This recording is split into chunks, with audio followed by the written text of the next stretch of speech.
Assalamualaikum everyone. I hope you all are doing well. Welcome to Advanced English Class 12 and Board, and we are doing the series of the novel Far from the Madding Crowd. And उसके हम आज question and answers कर रहे हैं from the past papers. We are basically doing short question and answers जो कि 4 mark के आते हैं, ठीक है.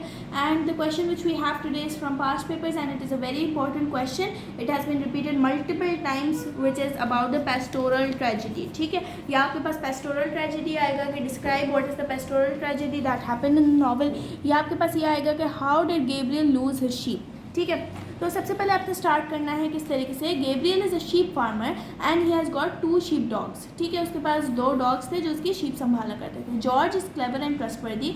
His son does not resemble George much and he is slow to learn and chases the flocks in any direction whatsoever. अब एक George है उसका कुत्ता और एक उसका बेटा है, ठीक है. जो जॉर्ज का बेटा है वो बिल्कुल भी अच्छा नहीं है, वो स्लो काम करता है और वो फ्लॉक्स को किसी भी डायरेक्शन में भेज देता है. जो शीप के फ्लॉक्स होते हैं ना उनको किसी भी डायरेक्शन में भेज देता है.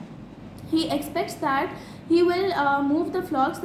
He expects that the farther he will move the flocks, the more reward he will get. This later caused Gabriel to lose all his sheep and the dog to his life, and this incident has been named as the pastoral tragedy. अब हुआ क्या कि उसको ये लगता था कि मैं जितना ज़्यादा शीप को मूव करूँगा, जितना ज़्यादा मैं शीप को बेसिकली हिलाऊँगा अपनी जगह से, उतना ज़्यादा मुझे रिवॉर्ड मिलेगा, ठीक है. बट दिस वॉजंट राइट, ठीक है. ये इसकी वजह से क्या हुआ, उसकी सारी शीप जाकर गिर पड़ी क्लिफ में, और this is known as the pastoral tragedy. तो फर्स्ट पैराग्राफ में हमने एक छोटा सा ब्रीफ ओवरव्यू दे दिया कि हुआ क्या बेसिकली पेस्टोरल ट्रेजेडी में. Near the chalk pit one night, Gabriel returns home and calls the dogs. Only George answers, but Gabriel remembers that he had left the 2 dogs eating the dead lamb on the hill. Just before dawn, he hears a strange sound of the sheep bells. Realizing it means that the sheep are running quickly. अब वो chalk पिट के पास था. Gabriel घर आया, उसने कुत्तों को बुलाया एंड सिर्फ जॉर्ज आया, जॉर्ज का बेटा नहीं आया, ठीक है. और जो है जब जॉर्ज का बेटा नहीं आया तो उसने आवाज़ सुनी कि उसकी जो बेल है, उसकी जो शीप है वो बहुत ज़ोर ज़ोर से चल रही है. और उसको ये कैसे पता चला, क्योंकि हर शीप के गले में उसने एक बेल लगाई हुई थी, ठीक है. उससे उसको पता चला कि शीप जो है बहुत जल्दी जल्दी चलना शुरू हो गई है, ठीक है. आप लोग इसका स्क्रीनशॉट ले लो, अगर नहीं लिया तो फिर हम आगे मूव ऑन करें.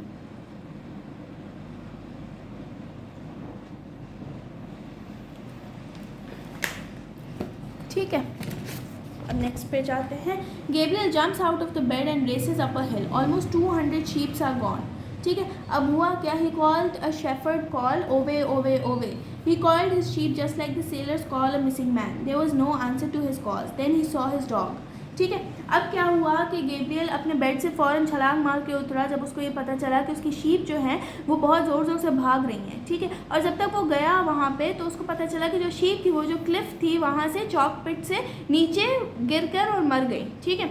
और वो शीप को कॉल कर रहा था किस तरीके से, ओवे ओवे ओवे. जैसे हम जो है बिल्ली को या किसी कुत्ते को बुलाते हैं ना, उसी तरीके से ये साउंड था उसका बुलाने का, ऑफ द शीप, ठीक है. ये आपके एमसीक्यूज़ में भी आ सकता है. और उसने किस तरीके से बुलाया, जिस तरीके से सेलर्स जो है मिसिंग मैन को ढूंढते हैं सी में, राइट.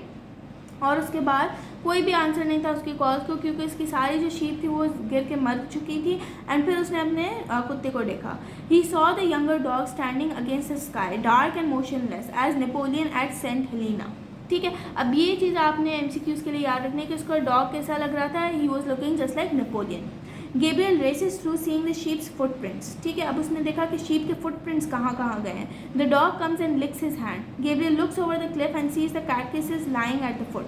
अब उसने देखा क्लिफ के उस पार देखा तो उसने देखा कि सारी जो शीप की बॉडीज़ थी वो गिरी पड़ी हुई थी. Gabriel's first impulse was to feel pity and sorrow for the fate of animals. He remembers that the sheep are not insured and life savings are gone. अब उसको यही था कि भाई मेरे तो सारे जानवर मर गए, मेरी सारी ज़िंदगी की जमा पूंजी ख़त्म हो गई, और उसकी शीप जो है सेफ नहीं थी. He leans down a rail and covers his hand. Soon as he rises up and gives thanks that Bathsheba has not married him. अब उसको ये हुआ कि शुक्र हुआ बादशीबा ने मुझसे शादी ना की, वरना अभी मेरे पास शीप भी ना होती तो मैं उसको क्या खिलाता, उसको क्या कैसे रखता, उसको कैसे मेंटेन करता अपनी बीवी को ना. तो उसने शुक्र किया कि शुक्र है मेरी शादी तो नहीं हुई, मतलब मैं सफ़र करूँगा तो अकेले ही सफ़र करूँगा, क्योंकि मेरे सारे जानवर मर गए हैं तो मेरे पास अब पैसे भी नहीं हैं, ना जानवर हैं, तो मैं कैसे कमाऊँगा, कैसे खाऊँगा, ठीक है. Gabriel realises that the young dog must have been in a high energy to drive all the sheep in a corner through the hedge across the field. where the Eves fell and died. The dog is shot at noon that day, and Gabriel sells everything he owns in order to clear his debts and is left with clothes only on his back. अब हुआ क्या इसमें कि उसका जो dog था वो बहुत ही ज़्यादा एनर्जी थी उसके पास, तभी वो शीप को इतनी दूर तक लेकर गया और क्लिफ से जाकर उसने फेंक दिया. फिर उसने क्या किया, गेब्रियल को इतना गुस्सा आया कि उसने डॉग को मार दिया. एंड उसके बाद उसने क्या किया कि उसके ऊपर उधार था, उसके ऊपर कर्ज़ था लोगों का, क्योंकि उसने कर्ज़ लेके अपना ये पूरा बिज़नेस सेट किया था, पूरा फार्म सेट किया था of the sheep farm. And उसके बाद गेब्रियल ने सब कुछ बेच दिया, अपना घर वगैरह, कि ताकि वो ये कर्ज़ा उतार सके. ठीक है. और गेब्रियल के पास फिर कुछ नहीं बचा, सिर्फ उसके पास कुछ कपड़े बचे जो वो अपनी कमर पे लेकर निकल पड़ा. The tragedy is a sobering lesson for Gabriel about the ways in which circumstances can be beyond one's control and national forces intervene against the best laid plans. अब गेब्रियल का क्या प्लान था, पिछली वीडियो में अगर आपने देखा हो तो वो गया बादशाह को प्रपोज करने. उसने उसको बताया कि भाई मेरा तो शीप फार्म है और मैं तुम्हें बहुत खुश रखूँगा और मतलब सब कुछ सेट होगा, हम लोग हैप्पीली एवर आफ्टर रहेंगे. लेकिन ये चीज़ हमें ये सिखाती है कि ज़िंदगी हमेशा एक जैसी नहीं रहती, हालात हमेशा एक जैसे नहीं रहते, हालात चेंज होने में भी टाइम नहीं लगता. अगर आपके पास आज पैसा है तो ज़रूरी नहीं है आपके पास कल भी पैसा हो. अगर आपके पास आज सक्सेस है, आज फेम है, तो ज़रूरी नहीं है कल फेम हो, सक्सेस हो. और अगर आपके पास मायूसी है तो ज़रूरी नहीं है कि कल भी आपके पास मायूसी हो, कल हो सकता है अच्छे वक्त भी आए आपके पास. So that is the thing, that is the fate of life, कि हर इंसान की ज़िंदगी में अच्छा वक्त भी आता है, बुरा वक्त भी आता है. एंड यही वक्त गेब्रियल की ज़िंदगी में भी आया कि अभी उसका बुरा वक्त चल रहा था. ठीक है.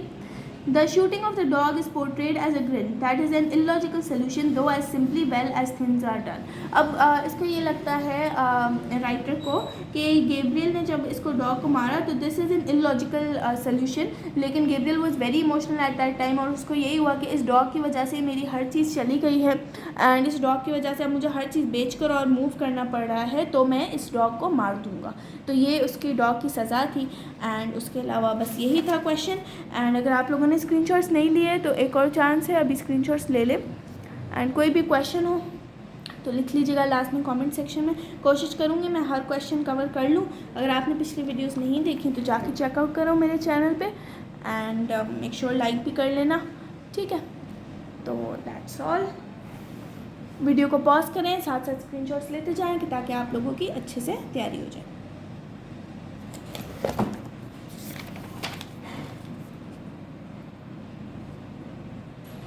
चलें जी. I hope everything is clear. कोई भी चीज़ क्लियर ना हो तो पूछ लेना. And take care till then. Let's meet in the next video. अल्लाह हाफ़िज़.